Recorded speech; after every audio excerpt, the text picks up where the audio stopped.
di kajian pada Jumat yang penuh berkah ini. Mudah-mudahan Allah Subhanahu wa taala memberikan keberkahan atas segala apa yang di sini di Hayu Syar'i untuk karyawannya. Mudah-mudahan Allah berikan senantiasa kesehatan, kekuatan serta kelapangan rezeki yang barokah. Amin Allahumma amin. Sebelum masuk pada kajian pada tema hari ini, boros dalam Islam, kami dari Lasisku ingin sedikit menginformasikan. Jadi kami sudah mulai membuka tabungan kurban untuk tahun depan. Barangkali di sini ada teman-teman yang sudah merencanakan kurban di tahun depan, kami membantu memfasilitasi untuk tabungan. Jadi setiap bulan mungkin bisa 100, 200 sesuai kemampuan. Jadi kenapa kok ada tabungan kurban? Selain memudahkan teman-teman yang ingin berkurban, kita adakan tabungan. Jadi terus kemudian jauh-jauh hari kita kalau udah order hewan kurban kan lebih murah, jauh lebih murah. Nantinya yang berkurban juga akan mendapatkan report, terus kemudian sertifikat, dan insya Allah kurban kita di Malang Selatan seperti itu. Jadi kita itu tebar kurban, bagi kita mendistribusikannya bagi daerah-daerah yang minim kurban seperti, jadi semua merasakan seperti itu. Baik, mungkin sedikit seperti itu. Langsung saja mungkin dari Ustadz Akil, monggo.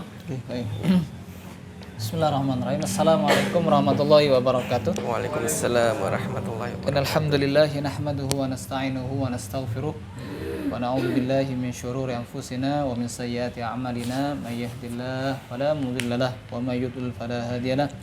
Asyhadu an la ilaha illallah wahdahu la syarikalah wa asyhadu anna Muhammadan 'abduhu wa rasuluhu alladzi la nabiyya wa la rasula ba'dah. Allahumma shalli wa sallim ala nabiyyina wa habibina Muhammad sallallahu alaihi wasallam wa ala alihi wa ashabihi wa dzurriyyatihi wa ahli baitihi wa man sara ala sunnatihi wa da'watihi ila yaumil qiyamah ma ba'du. Wa qala Allah ta'ala fil Qur'anil Karim, wa man ahsanu qawlan mimman da'a ila Allah wa huwa muhsinun wa qala innani minal muslimin.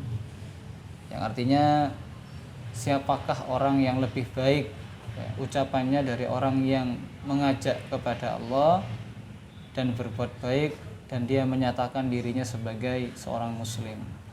Alhamdulillah pada pagi hari ini kita semuanya diberi nikmat terbesar dalam hidup, nikmat yang menjadi kunci dan syarat mutlak kita semoga Allah memasukkan kita ke surga ya, dengan nikmat itu, yakni nikmat iman.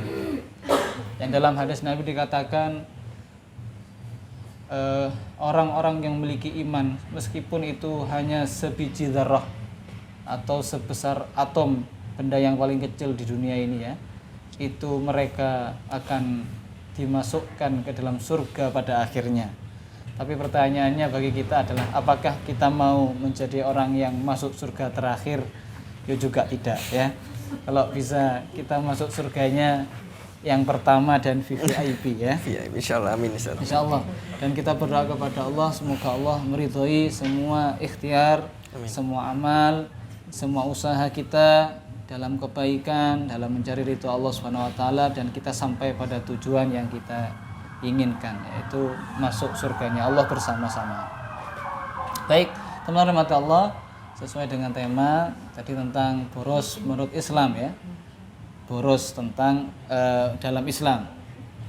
Teman-teman yang rahmati Allah, karena kita pakai bahasa Indonesia ya, jadi saya cari dalam KBBI itu apa sih arti boros gitu ya. Dalam bahasa Jawa apa Ustaz? Pak boros itu. Boros apa ya? Bahasa Jawa. Ya. Boros ya. Boros gitu ya. Kita menggunakan bahasa Indonesia, coba saya cari dalam KBBI itu boros itu ya di sini adjektif ya. Jadi dia ini adalah kata sifat ya. Artinya berlebih-lebihan dalam pemakaian uang, barang dan sebagainya. Ini menurut KBBI. Jadi sesuatu yang melebihi kewajaran ya. Itu berlebih-lebihan ya. Dalam menggunakan barang, uang dan lain sebagainya. Ini termasuk boros. Lah, dalam sebuah hadisnya pernah ada sahabat tanya kepada Rasulullah, Ya, sa'altu Abdullah anil mubadzirina. Saya pernah tanya kepada Abdullah, ya, dari ini hadisnya dari Abu Ubaid al-Ubaidin, ya, Ubaidin dari Abdullah.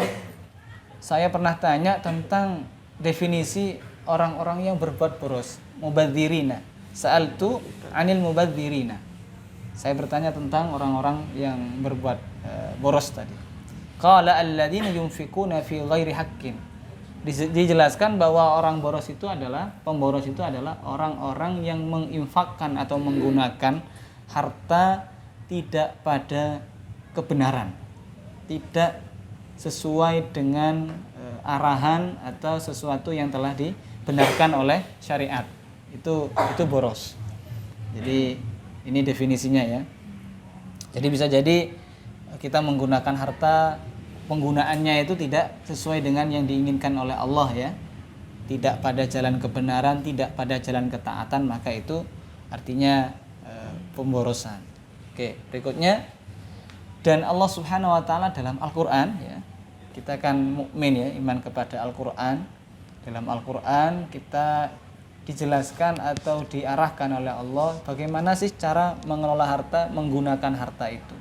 Dalam surah Al-Furqan 67, Allah berkata, A'udzubillahi minasyaitonir rajim, walladzina idza anfaqu lam yusrifu wa lam yaqturu wa kana baina dzalika qawama.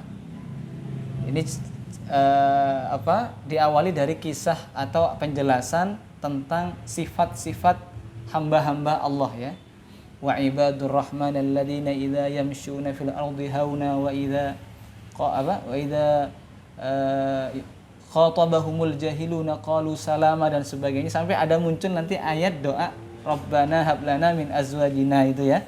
Nah, di situ ada ayat diselipkan setelahnya itu atau sebelumnya adalah ciri orang-orang hamba-hamba Ar-Rahman itu adalah mereka yang tidak memiliki sifat boros, ya. Walladzina idza anfaqu, yaitu orang-orang yang mereka jika mereka berinfak, ya.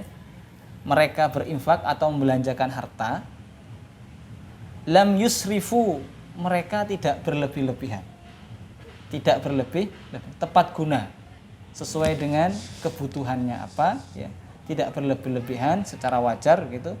Walam yaqturu, juga tidak kikir, kikir, ya. Nanti saya jelaskan seperti apa sih kikir itu, gitu, ya. Wa kana baina dzalika qawama, dan mereka berada, sikap mereka itu berada di antara keduanya, tidak boros juga tidak kikir, ya, tengah-tengah. Ya, maksudnya itu adalah sesuai dengan petunjuk syariat seperti apa. Nah,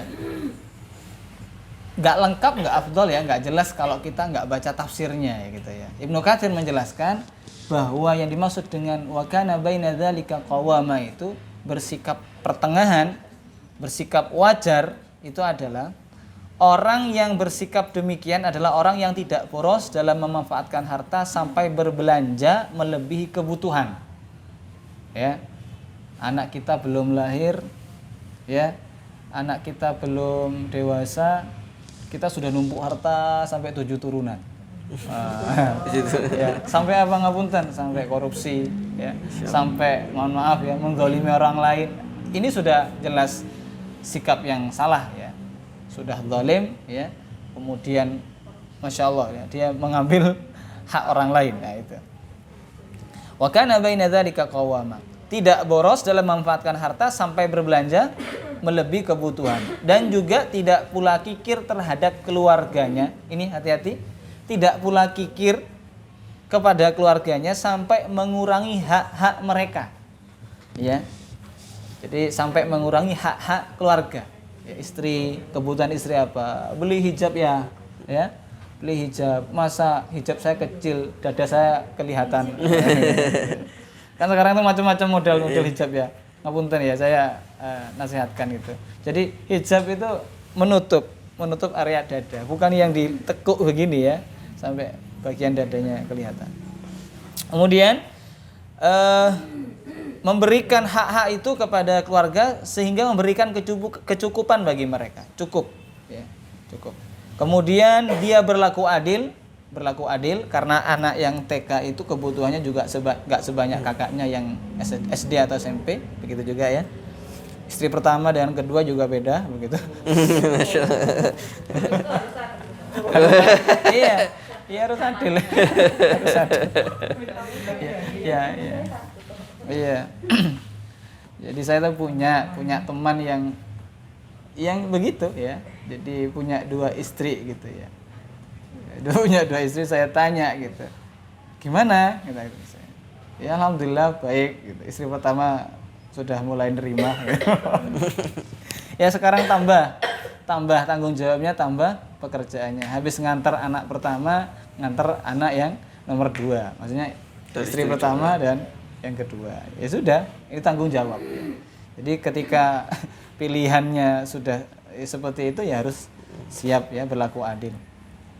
Bertindak adil, berlaku adil, sederhana ya, sewajarnya dan tidak bertindak yang terbaik ya, dan tidak berlebih-lebihan. Sebaik-baik perkara adalah yang pertengahan ya. Sebaik-baik perkara adalah yang pertengahan, tawassut ya, dan tidak berlebih-lebihan, kata beliau Ibnu Katsir. Kemudian teman-teman Allah, sikap pertengahan inilah yang diperintahkan oleh agama. Sikap tawassut, sikap adil yang diperintahkan oleh agama. Tidak kikir ya, juga tidak menahan, tidak boros, tidak berlebihan ya. Sikap terbaik dan seharusnya adalah pertengahan di antara semua sikap ekstrim tadi. Jadi kalau kikir itu ekstrim, boros itu juga ekstrim. Maka tengah-tengah ya, sesuai dengan fungsi, kewajaran ya, kebutuhan. Butuhnya sekarang butuh apa? Boleh apa? Alphard. Wah. Waduh. Itu kebutuhan atau apa?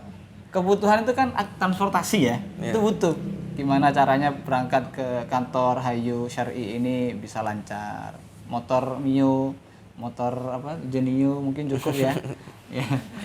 Dan mungkin cukup. Sudah kebutuhan gitu. Ya. Ngapain harus beli yang mahal-mahal gitu. Padahal gajinya berapa Bunda gajinya? 10 koma. Oh, ya, 10 koma ya. 10 koma. Jadi gajinya 10 koma, habis 10 hari gajian langsung koma. Ya. Jadi ya kalau kebutuhannya cuma untuk transportasi biar nggak terjebak macet, datang tepat waktu, mungkin motor ya. Motor itu udah cukup ya. Itu udah cukup. Ya, kalau sudah punya anak 4, 5, oh ya butuh mobil ya. Oh iya, butuh berarti itu. Butuh mobil ya, gitu kan.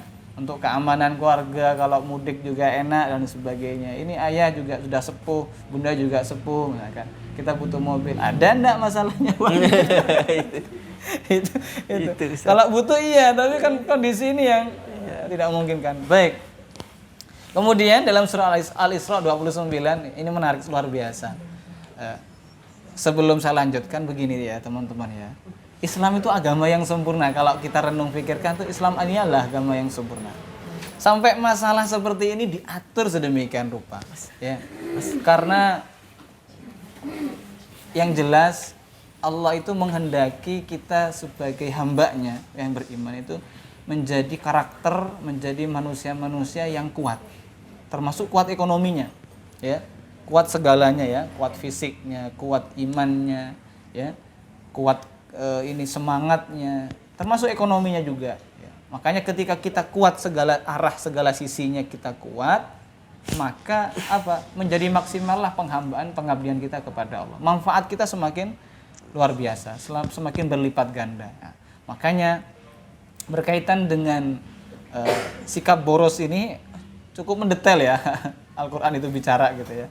Allah mengatakan dalam surah Al-Isra ayat 29, wala taj'al yadaka maghlulatan ila unukika, dan janganlah engkau jadikan tanganmu terbelenggu pada lehermu. Medit banget, medit itu sudah salah, apalagi banget gitu ya.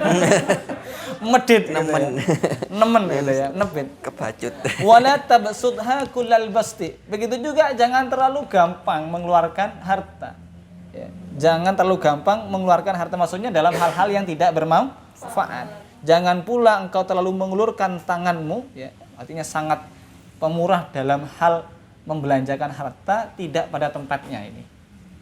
Ya. Sehingga kamu menjadi apa? Fataq'uda maluman mahsura, sehingga engkau menjadi tercela dan menyesal. Ya. Kalau kita ini medit, jelas kita tercela. Oh, jangan koncoan ambek Heru. Ya, jangan koncoan ambek iku. Opo medit? Ya. Ya. Medit Temen ya. pahit ya. Iya. Iya. Gitu ya. Jadi, begitu juga terlalu boros ya, terlalu boros. Sedikit-dikit belanja ya, dikit-dikit shopping ya.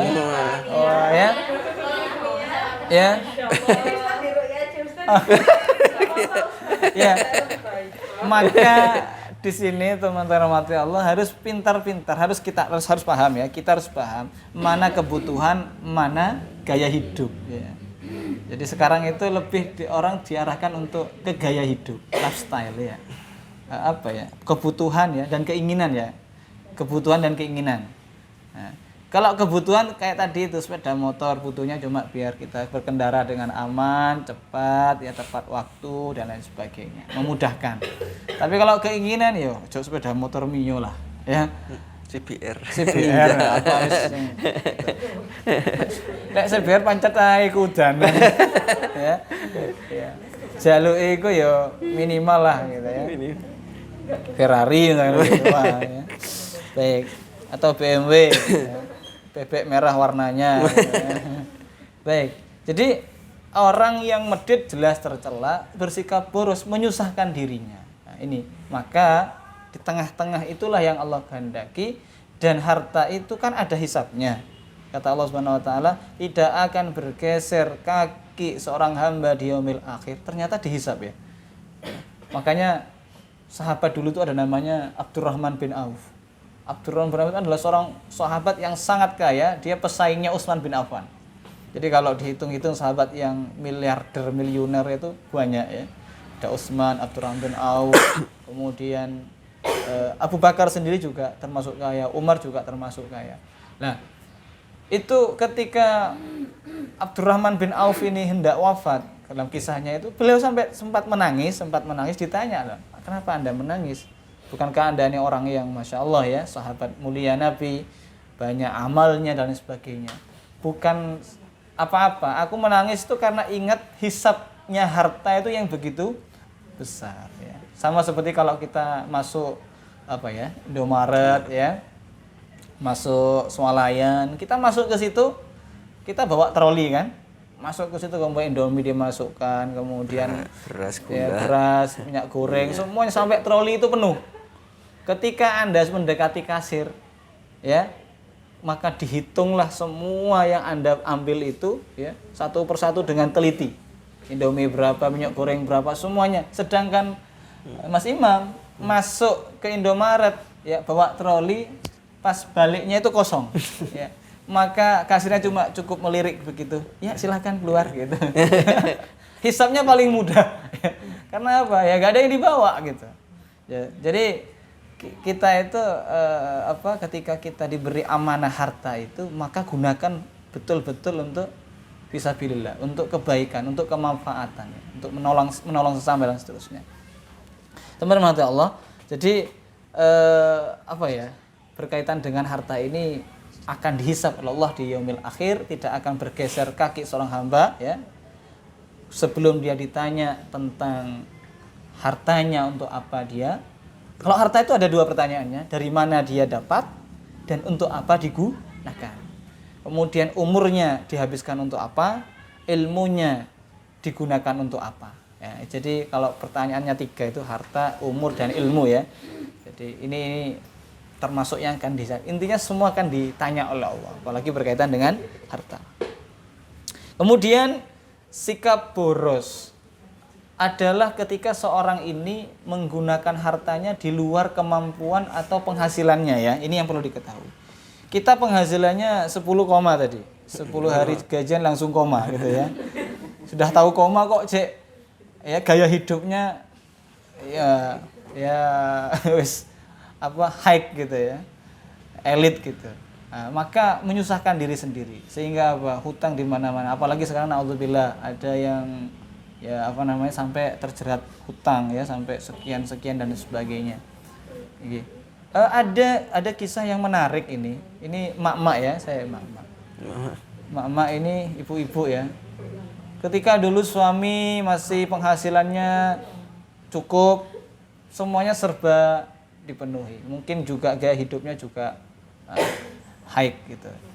Ketika Allah berikan ujian ya kepada keluarga ini, suami sudah nggak seperti dulu lagi penghasilannya ya, bahkan bisa dikatakan wis berubah begitu ya. Tapi gaya hidupnya nggak berubah si istri ini. Ya jelas menyusahkan diri sendiri gitu. Ya. Kalau belanja gitu, kalau nggak ke apa itu swalayan gitu ya, nggak mau gitu. Nah itu jelas harusnya ya kita juga mengukur kemampuan kita. Ya, berapa sih pendapatan kita per bulan ya, dan berapa kebutuhan kita. Makanya kalau kebutuhan kita itu misalkan 1 juta atau 2 juta per bulan ya, kemudian pendapatan kita ini 5 juta mungkin masih bisa ya. Tapi kalau pendapatannya 2 juta, kebutuhannya itu melebihi itu ya, mungkin kita termasuk orang yang fakir Ustaz ya. Orang yang fakir ya, kita masih miskin ya, miskin. Kebutuhannya melebihi pendapatan kita. Artinya begini, kita kan realistis saja. Anak sekolah ya kan, mungkin kakak juga kuliah ya, kemudian kebutuhan rumah tangga itu sekian di total, sedangkan pendapatan kita itu hanya sekian, tidak cukup, maka kita tergolong miskin. Kita kerja memang, tapi tidak bisa mengcover kebutuhan kita semuanya. Terus bagaimana? Ya harusnya kita itu betul-betul bisa menghemat dan bersikap hidup sederhana. Yang penting-penting saja itu yang diutamakan, yang prioritas. Apa sih prioritas? Mungkin SPP-nya anak-anak ya, mungkin listrik, air, itu yang prioritas. Sekarang mau apa? Mau jalan-jalan, keep dulu, sudah dulu ya. Ini nggak cukup ya. Nah, terus yang berikutnya adalah jangan menggampang-gampangkan hutang. Karena ini biasanya lebih dikarenakan gaya hidup ya, keinginan. Sekarang apalagi itu tadi pinjaman online ya di mana-mana ya teman-teman ya. Nauzubillah. Oh ini gampang ya, gampang. Nauzubillah, akhirnya terjerat betul ya. Pinjamnya 1 juta ya, bunganya bisa 2 juta ya. Bisa sangat banyak. Nauzubillah. Jadi marilah kita mengukur kemampuan diri kita sendiri dan tentukan prioritas ya. Kebutuhan saya apa ya. Fokus saja ini dan sebagainya. Biar kita tidak terjebak pada sikap hidup boros. Kemudian teman-teman mati Allah, yang berikutnya adalah larangan hidup boros ini jelas dilarang oleh Allah. Allah melarang sikap berboros-boros dan bermewah-mewahan. Iyyakum wattana'um fa inna ibadallah laisu minal mutanaimin. Dalam sebuah hadis, jauhilah sikap bermewah-mewahan. Ya, jadi bersikap bermewah-mewahan itu termasuk yang perlu jauhi ya. Karena sesungguhnya para hamba Allah itu bukanlah orang yang bersikap bermewah-mewahan. Ya, jadi bermewah-mewahan di sini maknanya adalah sesuatu yang memang tidak pada kewajaran ya. Tidak kewajaran. Ya, Ustadz, ini saya beli sepatu harganya sampai 10 juta. 10 juta gitu ya. Emang bisa apa 10 juta? Tetap diinjek. Saya kira taruh di kepala. Ya 10 juta gitu ya. Ada yang sampai seperti itu ya. Kalau cuma keperluannya untuk biar tampil bagus ya, agak modis dikit ya, mungkin Ardiles cukup ya. ATT mungkin juga ya dan sebagainya. Tapi ada memang barang-barang yang memang harganya mahal karena memang fungsinya yang sangat besar ya. Itu mungkin itu wajar, itu kan kewajaran. Ya itu suatu yang wajar. Mungkin alat-alat di rumah sakit mungkin yang mahal ya karena fungsinya yang besar misalkan. Kemudian dikatakan pula bahwasanya orang-orang yang bersikap boros ini saudaranya setan. Ya. Tadi di awal saya sampaikan bahwa Allah itu mendesain, mengarahkan manusia ini agar dia mencapai kepada tujuan penciptaannya, hamba Allah ya. Wa ma khalaqtul jinna wal insa illa liya'budun, itu menjadi hamba Allah, beribadah, kemudian sampai pada taraf kemuliaan. Jangan sampai dia terhinakan, jangan sampai dia melenceng dari jalur kemuliaan. Nah, ini ada satu ini, oknum setan itu. Setan ini berusaha agar bagaimana kita terjerat dalam jerat-jerat jebakan mereka agar kita hina. Di antaranya jebakan-jebakan keinginan ya, termasuk sikap hidup boros. Innal mubadzirina kanu min ikhwanis syayatin. Sesungguhnya orang-orang yang bersikap boros itu adalah saudaranya setan. Ternyata setan itu ya punya tabiat ngajak bakhil ya, ngadu domba agar terjadi pertengkaran ya, permusuhan, bakhil, kemudian boros ya, boros, menggunakan sesuatu tidak sesuai dengan kewajaran semestinya. Nah, kemudian di sisi yang lain ada tanggung jawab moral bagi kita. Kita yang diberi amanah harta itu ada tanggung jawab moral, tanggung jawab sosial. Kita bisa makan cukup, bisa hidup wajar ya, bahkan bermewah-mewahan. Sekali nginep di hotel berbintang 5 ya, itu semalam bisa 10 juta ya, cuma berdua sama istri, sama suami atau sama anak-anak. Di sisi yang lain ada orang yang di emperan hotel itu dia seharian nggak makan ya, 10 juta kan mending ya, mungkin kita bisa ya, Ustadz saya cari hotel yang layak aja lah ya, yang semalamnya berapa gitu ya, apa 1 juta mungkin kalau ingin agak lux gitu ya, atau berapa gitu ya. Tapi kalau sampai sekian itu ya sama-sama cuma tidur aja ya, makan ya dan sebagainya, mending kita arahkan ya ke Lazizku ya, Masya Allah. ya, bisa untuk Wakaf itu ya, tadi Masya Allah, bisa untuk sekolahnya anak-anak ya, Malang Selatan ya, bisa beli seragam mereka, tersenyum mereka lihat sepatu baru ya, Masya Allah. Mungkin ya para umahat ya itu bisa merasakan kebahagiaan mereka ketika kita hadiahi baju ya, yang kadang mereka belinya cuma setahun sekali, bahkan yang tahun lalu dipakai lagi gitu ya. Seperti itulah kita berpikir ini ada tanggung jawab dan ada hisabnya di hadapan Allah. Dan banyak orang-orang di luar sana yang mereka tidak merasakan ya kebahagiaan, kenyamanan sebagaimana kita yang diberi kelebihan harta ya. Jadi ini menjadi renungan bagi kita ya. Oke, yang berikutnya, boros itu ukurannya manfaat. Ustadz, kalau saya infak 3M ya untuk pembangunan yatim piatu, masjid, asrama dan lain sebagainya, apakah itu boros? Menurut jenengan apa? Enggak ya, enggak boros ya. Jadi meskipun banyak gitu ya, seperti kisahnya Abu Bakar radhiyallahu anhu ya, Utsman juga, itu ketika ditanya, ya wahai Abu Bakar, apa yang kau tinggalkan untuk istri dan untuk keluargamu, istri dan anakmu? Aku hanya menyisakan Allah dan Rasulnya saja. Jadi semua hartanya sudah diberikan kepada Rasul SAW untuk dibagi-bagikan kepada fakir miskin, untuk membiayai perjuangan dakwah dan seterusnya. Suatu ketika dalam perang Tabuk itu Utsman bin Affan ya, dikisahkan ketika semua sahabat itu menginfakkan hartanya, Utsman datang dengan jumlah yang sangat fantastis. Dia menyumbangkan kurang lebih 1000 onta, kemudian kuda dan peralatannya. Onta itu nggak cuma onta, kalau sekarang onta itu kayak dengan Pajero lah ya, plus isinya ya, plus isinya. Datang lagi Utsman itu bawa 1000 dinar ya, 1000 dinar uang ya, uang dinar, uang emas ya, uang koin emas. Itu bisa dihitung berapa infaknya Sayyidina Utsman saja. Sampai Rasulullah ketika mendapatkan donasi itu, beliau Nabi itu sangat terenyuh dan menangis.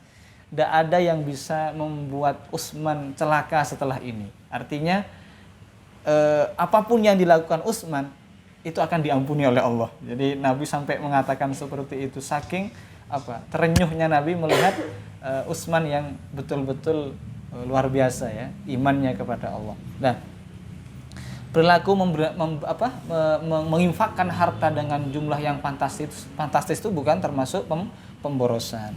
Dan sebaliknya, kita infakkan atau menggunakan meskipun hanya 500 rupiah atau 1000 rupiah di jalan kemaksiatan, di jalan yang tidak benar ya, di jalan dosa, itu pemborosan ya. Jadi ukurannya manfaat ya, manfaat. Jadi kalau kita mendonasikan ya, dan itu bermanfaat meskipun sedikit ya, meskipun banyak, itu bukan pemborosan. Kan ada ya orang yang sekali donasi sekian M gitu ya, dan tidak mau disebut namanya lagi gitu ya, tidak pengen ini ya ketahui orangnya. Baik, Mujahid ya, ini Mujahid adalah seorang ahli tafsir, mengatakan seandainya seorang menginfakkan seluruh hartanya dalam kebenaran, maka dia bukan termasuk boros. Dan seandainya dia menginfakkan satu mud atau satu mangkok ya, bukan pada tempatnya ya, apalagi dalam hal maksiat, maka hal itu termasuk pemborosan. Nah, ini kira-kira kita masuk dalam ini enggak? Ya. Insya Allah enggak ya. Insya Allah semuanya tepat guna, semuanya bermanfaat kan gitu. Makanya kemudian ada istilah tabdzir, ada istilah israf ya, israf.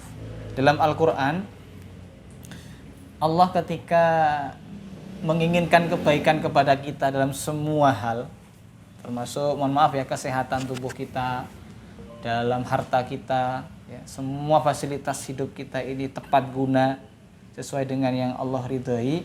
Allah mengatakan dalam surah Al-A'raf 31 itu wakulu washrabu wala tusrifu ya, wakulu washrabu wala tusrifu innahu la yuhibbul musrifin.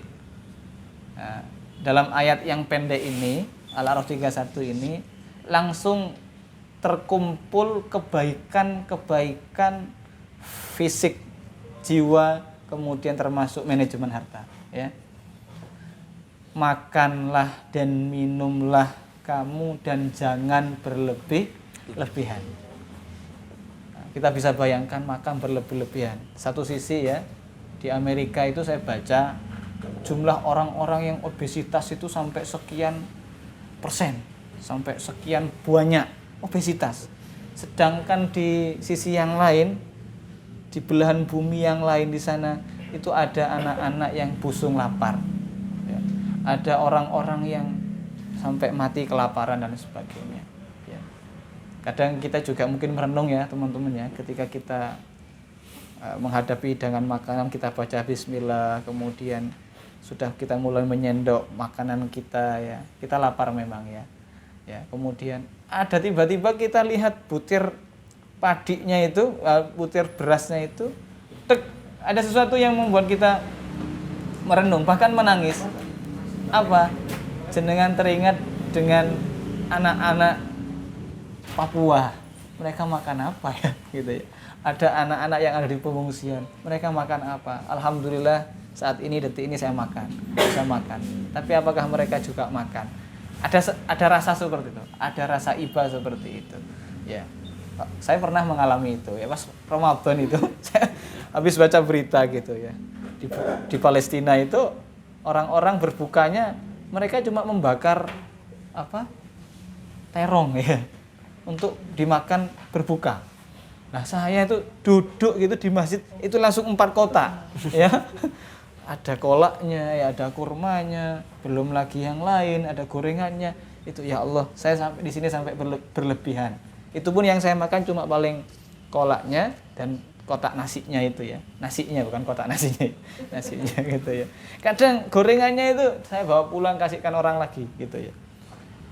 Apalagi saya yang beraktivitas di masjid itu kadang pulangnya itu masih nenteng, kadang 4 kotak, 5 kotak ya. Saya usahakan untuk tidak disia-siakan, saya kasihkan, carikan orang untuk diberikan. Ya. Nah, teman-teman rahmati Allah, makan dan minum jangan berlebihan. Menurut dokter, menurut medis, berlebihan dalam makan dan minum itu merusak jasmani, merusak tubuh. Leres ya? Benar ya? Oke. Ini sampai ada orang yang kebingungan menurunkan berat badannya. Ya. Ada enggak? Bingung. Ya. Ada orang yang sampai bingung menurunkan berat badan. Sisi yang lain ada orang yang bingung untuk menaikkan berat badannya, enggak makan-makan. Oh, syukran. Jazakallah. Dan Allah mengatakan innahu la yuhibbul musrifin. Allah tidak suka menyukai orang-orang yang berlebihan. Oke, di meja makan itu tadi makan apa? Sarapannya. Oh, enggak usah, enggak berlebih-lebihan. Ada tempe goreng, kemudian ada sayur sawi, nasi putih. Udah, habis. Ya, udah. Berarti ini sesuai ya. Sesuai. Berlebih-lebihan itu kadang-kadang sisa-sisa ya. Nauzubillah tsumma nauzubillah. Ini gaya hidup. Ya, kadang ini sudah termasuk gaya hidup. Sisa-sisa itu loh, ya. Sampai tersisa, sampai dibuang-buang ya. Kayak di rumah-rumah makan ya. Itu kalau di rumah-rumah makan tuh kadang ya Masya Allah seperti itu ya. Itu perlu dihindari. Perlu dihindari. Barangkali kita makan ya sesuai dengan kebutuhan dan jangan sampai berlebihan, terutama di kondangan, di nikahan. Waduh, ya Allah, ini yang Semua ya. dicoba ini Ustaz. Ya, iya nggak apa-apa, silakan dicoba semua. Yang penting dihabiskan. Ya, yang penting dihabiskan. Sampai saya pernah baca di sebuah rumah makan, itu ada tulisannya di pinggir-pinggir gitu ya. Silakan ambil, yang penting dihabiskan. Ya, jangan disisakan. Di situ disertakan hadis ya. Bahwa Nabi itu kalau makan, beliau tidak menyisakan makanan, gitu kan. Jadi, luar biasa. Ya sudah, kalau saya masuk situ dan karena itu prasmanan, saya ambil ya secukupnya begitu ya. Secukupnya ya, dan tidak saya sisakan. Ya.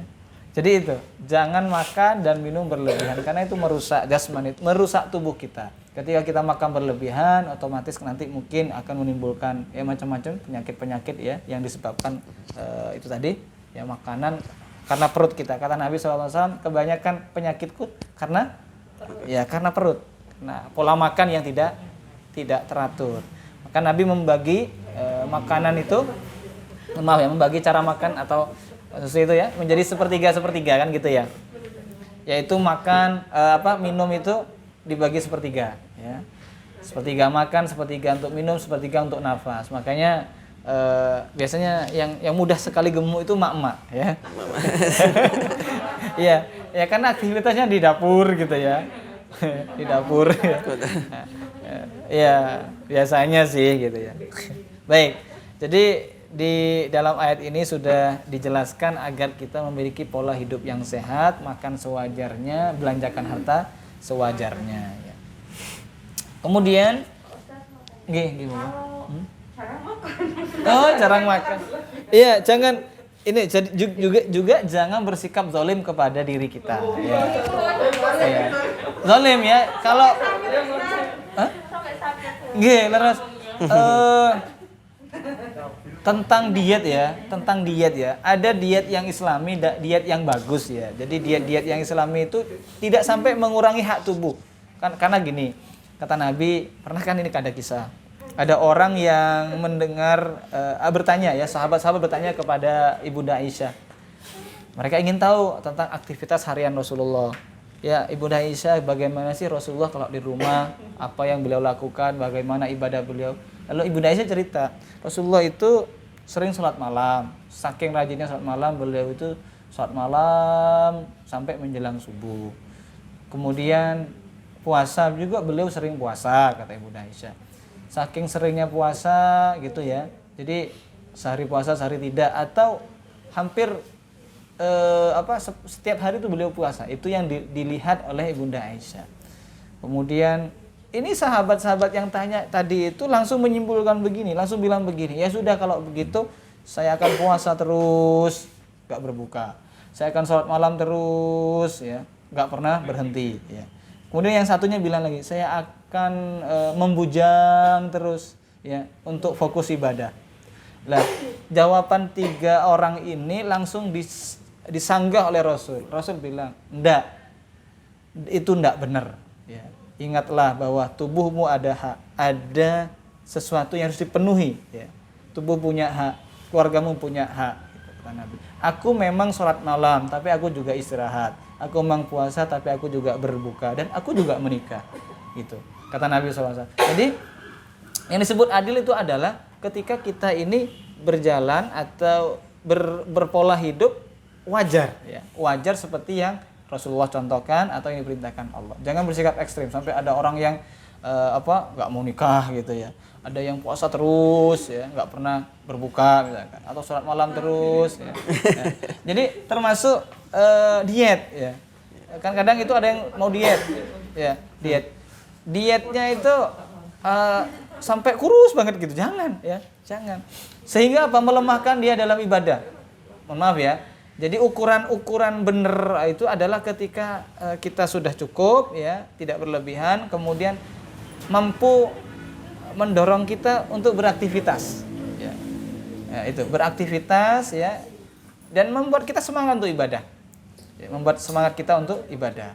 Jadi jangan sampai yang ekstrim tadi kayak apa sampai sakit gitu ya, yang dimakan cuma apa itu kalau orang diet tuh mak-mak itu ya sayur.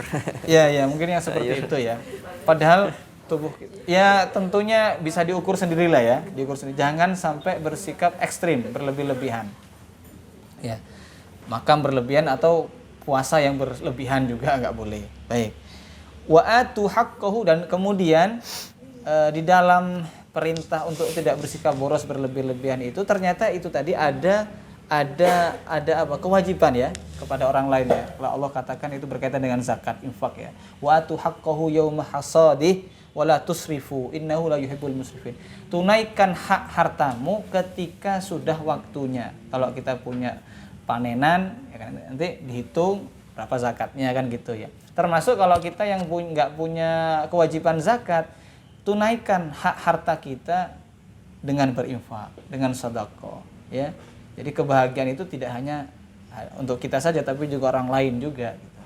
Kemudian wala tusrifu, kata Allah, jangan bersikap boros, jangan bersifat berlebihan. Sesungguhnya Allah ini tidak menyukai orang yang berlebihan.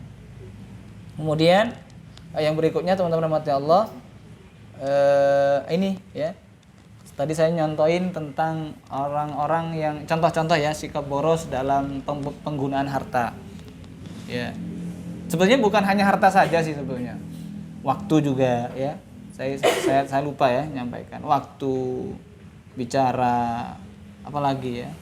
Segala sesuatu lah yang ada pada diri kita ini jangan sampai tidak tepat guna. Ya. Waktu, tenaga, pikiran, semuanya ya. Kalau kita boros waktu ya Ustaz ya, harusnya diselesaikan. Selesai 1 jam ya, molor sampai seharian gitu ya. Ya. Itu jadi tidak tepat guna. Padahal modal terbesar kita itu waktu ya. Apa yang sudah berjalan berapa 20 menit mungkin ya ini ya, itu sudah tidak akan kembali lagi ya. Bahkan orang-orang kafir itu mereka ingin kembali lagi ke dunia ya. Jadi mereka berangan-angan seandainya kami hidup lagi ke dunia ya. Ya, seperti itu ya. Kenapa? Karena sewaktu hidup di dunia mereka menggunakan waktu hidupnya dan semuanya itu tidak tepat guna, tidak sesuai dengan yang telah Allah perintahkan. Makanya kita bersyukur ya, dan semoga kita terus diberikan kekuatan iman ya, keistiqomahan bahwa semua yang datang dari Allah itulah yang terbaik untuk kita ya. Jadi jangan sampai setan yang musuh abadi kita itu menjadikan kita terlena, salah jalan ya, termasuk diantaranya menggunakan fasilitas hidup ya. Nah, karena itu semuanya akan dihisab. Lalu yang berikutnya ada teman-teman berkaitan dengan sikap-sikap di masyarakat ya, pas pesta pernikahan gitu ya, contoh-contohnya ya. Itu kadang ya, oh Masya Allah ya, berlebih-lebihan gitu ya. Nah, kemudian apalagi ya gaya-gaya hidup lah yang seperti itu perlu kita jauhi. Kemudian ini ada pengertian antara tabdzir dan israf, karena ada mubadzirin, ada musrifin ya dalam Quran itu. Kalau tabdzir adalah mempergunakan harta bukan pada tempatnya. Seperti penyaluran harta dalam kemaksiatan, menggunakan harta untuk maksiat ya, atau menyalurkan harta atau menggunakan harta pada perkara yang tidak bermanfaat, baik itu untuk bermain-main ya. Merendahkan fungsi harta. Seharusnya harta ini atau uang ini segini bisa bermanfaat untuk yang lain yang kemudian kita hanya disia-siakan gitu. Ini namanya tabdzir. Sedangkan israf ya, ada dua istilah yang kadang diartikan sama ya. Kalau israf berlebihan dalam makan dan minum. Nah, karena ayatnya wala wakulu washrabu wala tusrifu. Makan dan minum atau barang-barang yang yang sifatnya konsumtif. Nah sekarang ini kita masuk pada era digital ya, era konsumtif luar biasa. Kalau dulu-dulu itu, mohon maaf ya, nggak ada teknologi informasi, kita nggak tahu apa yang terjadi di belahan bumi mana gitu. Ya, memang teknologi ini satu sisi memberikan dampak yang positif, sisi yang lain juga ada negatifnya. Ya, apalagi yang punya istri ya. Ya, kalau dulu kan nggak ada, paling ketemunya itu ketemu pas lagi ada kondangan baru lihat gitu kan ya. Tapi kalau nggak ada acara-acara begitu ya, nggak nonggo, nggak apa, paling nggak dapat informasi apa-apa. Tapi sekarang cukup buka HP gitu ya, langsung gitu. Apalagi sudah terinstall Shopee ya, ada Shopee, ada macam-macam, Lazada, itu nyari apa saja ada di situ ya. Dan masya Allah gitu. Disitulah kemudian hati kita tergiur, tergoda ya. Padahal baru kemarin HP masih ada, mau beli lagi yang baru gitu ya. Ya, dan sebagainya. Padahal dari segi fungsi nggak jauh beda mungkin. Ya. Nah, jadi kalau tabdzir itu membelanjakan harta, ya. Kemudian kalau israf itu lebih kepada yang konsumtif ya, seperti makanan, minuman ya, termasuk makanan dan minuman, berpakaian ya, di luar kewajaran, di luar kebutuhan. Ya. Terutama tentang pakaian juga ya. Saya mohon maaf ya, saya cerita saya sendiri. Pas kapan hari ya, mungkin beberapa minggu yang lalu itu istri saya itu bongkar-bongkar lemari gitu, nggak sadar koleksi kaos saya banyak gitu. Jadi kaos rata-rata kaos gitu. Jadi kaos dia, ini kaos mau diapain, saya jadi ingat, oh ya Allah ini ada hisapnya. Ya sudahlah, terserah mau dikasihkan siapa. Ya kaos gitu ya, terus baju gitu ya, terutama ummahat ya. Ya kadang nggak sadar lihat apa, pingin beli. Ternyata baju-baju yang tidak terpakai itu, yang tidak kita gunakan itu dihisab juga di hadapan Allah gitu. Makanya dan carikan orang aja ya yang mau make siapa gitu ya. Lah ini ada sebuah kisah dari Khawlah seorang wanita Madinah. Aku mendengar baginda Rasul bersabda, sesungguhnya seorang lelaki menenggelamkan diri ya, memanfaatkan harta milik Allah bukan pada jalan yang benar. Artinya dia merusak, menghancurkan dirinya ketika dia menggunakan harta titipan Allah itu tidak pada jalan yang benar ya. Maka mereka mendapat balasan neraka pada hari kiamat. Ya. Naudzubillah tsumma naudzubillah. Ya karena semuanya titipan ya. Nah, ini kan benar kan, semua titipan ya, semua titipan. Ya. Dan titipan itu harus dijaga benar, manfaatnya seperti apa, penggunaannya seperti, pengalokasiannya seperti apa gitu. Detail sekali ya kalau dalam masalah harta itu, sampai ditanya dari mana dan untuk apa. Ya. Makanya mendapatkannya halalan thayyibah, penggunaannya juga harus halalan thayyibah. Nah ini. Itu yang harus diperhatikan. Kemudian tentang beratnya hisab ya, tentang beratnya. Tadi saya sempat mengutip juga, tidak akan melangkah, tidak akan bergeser dua kaki seorang hamba pada hari kiamat, sehingga dirinya akan ditanya tentang umurnya, untuk apa dia habiskan, tentang ilmunya, tentang untuk apa ilmu tersebut digunakan, diperbuat dengan ilmunya, tentang hartanya dari mana ia mendapatkan dan kemana dia salurkan. Jadi perlu dipikir betul-betul, ya saya dapatnya halal Ustaz, terus penggunaannya manfaat enggak? Lah itu yang seperti itu harus dipikirkan. Kemudian ya baik teman-teman rahmatullah, ini sementara ada yang ingin ditambahkan atau ditanyakan? Sudah 9.5 nggih. Nggih. Kan kalau zaman sekarang tuh ada istilah self reward gitu, kayak Nggih. aku mau menghadiahkan diriku sendiri yang sudah bekerja keras selama ini, dan aku mau beli tas incaran aku gitu. Oh iya ya. Nah, atau ada juga istilah kayak healing gitu, aku dijinus banget kerja gitu. Iya. Bagaimana healing gitu sekali-kali, apakah itu termasuk dalam boros gitu? Baik. Jadi menghibur diri ya, atau memberikan hadiah, penghargaan kepada diri, tetap harus memperhatikan ya, mampu ndak kita. Kemudian yang kedua, segi manfaatnya, mudaratnya diperhatikan, karena kita orang beriman. Ingat tadi ada hisab gitu. Bolehlah kita, Ustadz mau jalan-jalan ke Turki, sekali-kali ingin tahu Turki lah gitu ya. Ada ndak dananya? Ada Ustadz, saya sudah nabung gitu ya. Oke, sama siapa? Sama suami, sama anak-anak. Ya silahkan, nggak apa-apa. Lawang itu perjalanan mubah, ya kan? Perjalanan mubah. Yang nggak boleh itu adalah diniatkan untuk maksiat. Itu tadi. Mau healing misalkan ya. Sampai saya ada ada itu. Saya pernah kemarin tuh ada teman ya, ada teman healing itu kan pengobatan itu. Seberat apa ya? Ya. Ya. Sesakit apa kita kok sampai harus healing gitu. Nah, intinya kalau menghibur diri boleh-boleh saja dalam perkara yang mubah ya, dan tidak dalam rangka maksiat gitu ya. Jadi kita bisa memperkirakan atau bisa mengarahkan gitu ya. Kalau kita harus jalan-jalan, ya jalan-jalan yang tentu yang di situ dalam rangka tidak bermaksiat kepada Allah, menghibur diri, mungkin jalan ke hutan ya, jalan ke laut, ya, dan sebagainya. Kemudian memberi hadiah untuk diri kita. Itu tadi selama dalam batas kewajaran mungkin boleh-boleh saja ya.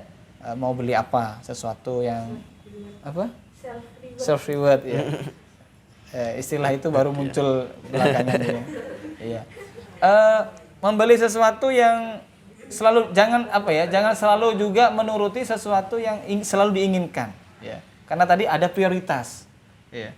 Ustadz, saya ini mohon maaf ya, kelebihan duit. Ya, banyak duit. Ya, kan ada orang seperti itu, sampai bingung kan gitu. Jadi uangnya banyak, Masya Allah dan sebagainya. Itu ingat tadi, harta kita itu ada hisabnya. Dan di sana banyak orang-orang yang juga membutuhkan. Ya, barangkali jenengan boleh ya, boleh. Saya tidak melarang. Ini ada barang-barang mewah dan sebagainya, beli. Tapi di sisi yang lain jangan harus bisa ngimbangi, ya. Harus bisa ngarahkan, bisa mengalokasikan ya, harta itu untuk sesuatu yang besar manfaatnya. Kalau bisa yang bernilai amal jariyah, ya amal jariyah. Makanya yang luar biasa itu adalah hidup sederhana. Makanya dalam Islam itu diajarkan hidup sederhana. Rasul itu dalam sirah saya temukan bahwa Rasul itu waktu menikah dengan Khadijah saja beliau memberikan mas kawin mahar itu sekitar 50 ekor unta muda. Satu ekor unta itu kalau dirupiahkan sekarang mungkin sudah harganya ya di atas kisaran 20-30 ya. Ya. Kali-kali 50 gitu. Jadi Nabi memberikan mahar kepada Khadijah ya, luar biasa ya Nabi ini. Memberikan mahar kepada Ibunda Khadijah itu dengan jumlah yang sangat fantastis gitu. Dan itu dari kantong beliau sendiri. Gitu. Kemudian gaya hidup beliau ini sangat sederhana. Jadi ketika beliau pernah suatu ketika sholat asar, imamnya sholat asar. Lalu beliau itu teringat ada harta emas ya, itu lempengan-lempengan emas, tiber ya bahasanya kalau bahasa Arab itu tiber. Lempengan emas yang diberikan kepada beliau dan beliau langsung ingat habis sholat asar itu salam gitu, biasanya beliau zikir dulu. Langsung beliau noleh, langsung keluar melewati jamaah, sof jamaah itu. Para sahabat terheran, biasanya Nabi nggak seperti itu gitu. Beliau menyelesaikan zikirnya gitu ya. Lalu setelah itu beliau masuk kamarnya, diambil itu harta itu, kemudian segera beliau laksanakan. Beliau bagi-bagikan gitu. Dan Rasul ditanya, "Ya Nabi, kenapa nggak nunggu selesai sholat aja atau selesai zikir, doa gitu?" "Enggak, aku takut, khawatir ya. Itu amanah titipan nggak tersampaikan gitu." Saking betul-betul menjaganya ya Rasulullah seperti itu. Dan Nabi itu luar biasa ya, kaya betul itu, kaya. Tapi beliau memilih hidup sederhana, Jadi jangan sampai ada semacam cinta dunia yang berlebihan. Ya, ini makanya kita masuk pada bab zuhud. Ya. Kita ini memang hidup di dunia, tapi ambil dunia seperlunya saja. Dan alokasikan dunia ini kita titipkan untuk akhirat aja. Sudah, kalau dikasih amanah oleh Allah ya sudah, sisanya ini gimana caranya untuk kita jadikan titipan dan simpanan ya. Itu Pak Yusuf Hamka ya, yang bos jalan tol itu ya. Itu luar biasa ya, beliau kaya ya. Tapi hidupnya sederhana gitu. Ya. Dan banyak orang-orang yang seperti beliau itu. Jadi ya beliau punya mobil ya seperlunya lah, punya mobil biar cepat gitu ya, dan sebagainya. Bahkan ada beberapa orang yang kayaknya luar biasa tapi mobilnya biasa-biasa aja gitu ya.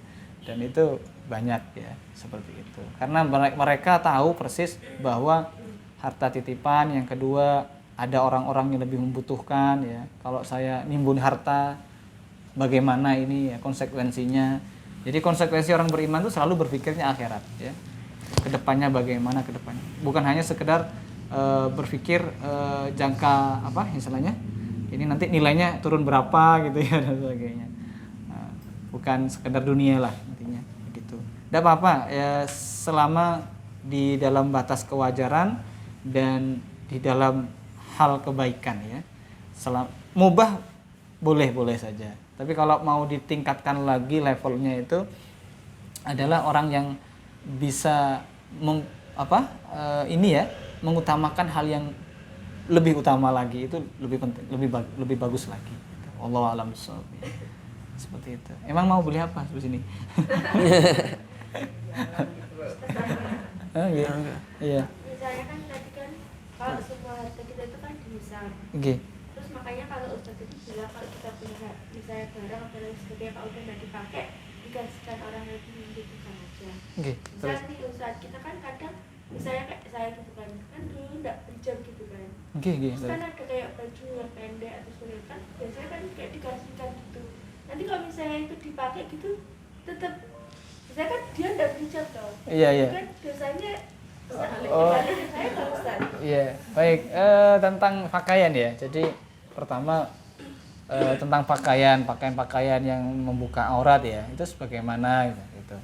Kan penggunaan pakaian itu kan ada dua, ada tempat ya. Hijab itu dipakai di tempat terbuka yang dilihat oleh laki-laki bukan mahram kita. Ya, jadi menutup aurat. Kalau di rumah kita, di kamar misalkan, ya mungkin barangkali ya kita kasih apa ya. Nah, kalau ada kekhawatiran mungkin bisa ya. Tapi kalau kita bisa ngasih nasihat, tolong ini dipakainya jangan pas keluar rumah ya. Dipakainya di kamar aja ya. Ya, pas dinas saja gitu ya. Jadi ini pakaian dinas gitu. Jadi karena memang pakaian itu tadi ada tempatnya, ada peruntukannya. Untuk hijab itu adalah yang dipakai muslimah ketika dia keluar rumah atau keluar dari tempat-tempat yang orang lain atau mata-mata laki-laki bukan mahramnya ya itu melihat dia gitu ya. Jadi seperti itu. Jadi kalau harus menginfakkan itu tadi barangkali dipesenin gitu ya untuk dipakai di tempat-tempat khusus saja dan tidak dilihat oleh laki-laki lain. Atau yang bisa begini juga, kalau ada besar kemungkinan itu disalahgunakan, sebaiknya tidak. Ya, jenengan ada sangkaan kuat, ya, oh kayaknya orang ini belum teredukasi dengan baik ya dengan pakaian muslimah misalkan. Maka sebaiknya di-keep dulu, diganti dengan pakaian muslimah karena itu yang lebih penting bagi dia. Ya, jadi bisa jadi seperti itu. Oh, daripada saya kasih yang you can see daripada gitu ya, saya kasih yang hijab aja gitu ya. Iya. Ya. Me can see. Ya. Baik. Begitu ya, ada lagi? Baik. Jadi berkaitan dengan sikap hidup boros ini perlu kita jauhi ya. Mari kita berpikir merenung ya dan menyiapkan betul ya untuk akhirat kita. Karena semuanya itu adalah titipan. Yang kedua ada hisabnya. Kemudian ada kemanfaatan yang lebih besar ya untuk orang-orang di sekitar kita daripada kita memenuhi ego kita ya. Yang ngapunten ya, ego saya ini macam masya Allah lah gitu ya, pengen punya ini. Tapi ketika lihat tetangga itu lo jomplang kayak langit dan bumi gitu ya. Jadi rumah saya tingkat 10, tetangga itu rumahnya hampir roboh gitu ya. Itu masya Allah yang seperti itu. Ya? Iya kan betul di Bapak separuh ya ada yang seperti itu. Jadi ada yang apa itu namanya ya ego. Jadi ada orang yang bolak-balik umroh ya nggak apa-apa sih, cuma cobalah kan di antara hikmah dari ibadah itu adalah agar kita ini menjadi orang yang responsibility ya, punya orang yang kepekaan gitu Ya kita umroh enggak apa-apa sih, tapi coba lihat itu orang-orang yang mungkin tetangga kita, orang terdekat kita lah gitu ya. Ya kalau sudah tetangga tercover semuanya, kita agak jauh mungkin. Ya, minimal keluarga besar kita ini juga semuanya tercover. Jangan sampai ada yang hidupnya terlunta-lunta ya. Apalagi orang tua kita juga gitu ya. Ya, saya tuh kalau ingat orang tua gitu, ya saya kemarin agak-agak juga ya. Agak terenyuh gitu ya. Gara-gara saya ngajak adik saya itu makan nasi goreng di luar. Pas orang tua nelpon gitu. Gimana kabarnya adiknya? Alhamdulillah baik, gini. Niat saya ngajak adik saya tuh biar dia nggak boring gitu kan. Biar nggak boring, tak ajak makan keluar. Terus apa? Ya kalau punya uang dihemat-hemat, ini lagi susah ini kerja. Lah saya langsung makan tuh langsung nggak selera. Aduh, ya Allah. Maksudnya usahanya ayah itu lagi ini gitu, lagi seret gitu kan ya. Ya Allah, saya merasa gimana gitu ya. Yang seperti itulah kira-kira ya. Jadi kita punya kepekaan sosial ya, daripada kita ego. Itu pun juga ada batasnya, ada masanya, dipakainya berapa lama. Tapi kalau kemanfaatan itu tidak hanya di dunia tapi sampai di akhirat. Belum lagi doa-doa baik yang meluncur dari lisan-lisan orang yang kita bantu itu. Kita kasih 10 itu, aduh doanya tuh panjang gitu. Kasih 100 lagi. Moga-moga naik haji Mas gitu ya. Dan seterusnya. Luar biasa. Terus Bu, doa Bu. Ya seperti itu. Wallahu a'lam bishawab. Mungkin tidak ada lagi ya? Itu aja. Ada Bunda? Silakan. Cukup ya? Oke. Baik, itu semoga manfaat. Mohon maaf jika ada kesalahan, kekurangan. Tutup dengan doa. Subhanakallahumma wabihamdik, asyhadu an la ilaha illa anta, astaghfiruka wa atubu ilaik. Assalamualaikum warahmatullahi wabarakatuh. Waalaikumsalam warahmatullahi wabarakatuh.